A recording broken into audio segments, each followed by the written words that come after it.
Plug in কোরআন এই ডিভাইসটি আপনার বাসা বাড়ির জন্য কালেকশনে রাখতে পারেন।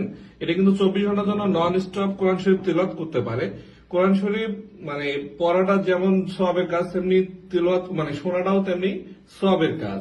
হ্যাঁ, আপনি আপনার বাসায় যদি আপনার ছোট বাচ্চা থাকে বা বাসায় বৃদ্ধ বাবা মারা থাকে, তারা যদি মনে করেন যে এটা একবার প্লে করে রাখেন, তারা কিন্তু সুন্দরভাবে এটা শুনতে পারবে।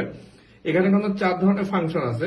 একটা দিয়ে লাইট জ্বলে, একটা দিয়ে জিকির হয়, এটা দিয়ে রুকাইয়া সরিয়া মানে বাসা বাড়িতে শয়তান বলেন, জিন বলেন, তাদের থেকে বিরত রাখার জন্য এইটা যদি আপনি প্লে করে রাখেন, এখানে বিভিন্ন ধরনের যে মানে সূরাগুলা আছে, এই সূরাগুলা পড়লে যেটা দিয়ে শয়তান বা বদ জিন গুলাকে বিরত রাখা যায়, এই জন্য এটা প্লে করে রাখলে এটা চলবে। আর এটা হচ্ছে কোরআন শরীফের জন্য, আপনি এটা প্লে করে রাখলে 24 ঘন্টার জন্য কোরআন শরীফ তিলাওয়াত করতেই থাকবে।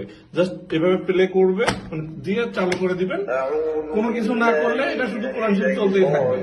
আর আপনি যদি লাইটিং করতে চান, জাস্ট প্রেস করে দিবেন, লাইটিং জ্বলতে থাকবে। এটা কিন্তু একবার শর্ট প্রেস করবেন, আলো কমবে, আর একবার শর্ট প্রেস কমে গেল।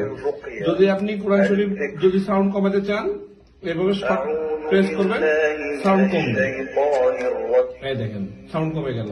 আবার শর্ট প্রেস করবেন, আর একটু বাড়লো, আর একটু শর্ট প্রেস করলেন, আর একটু বাড়লো।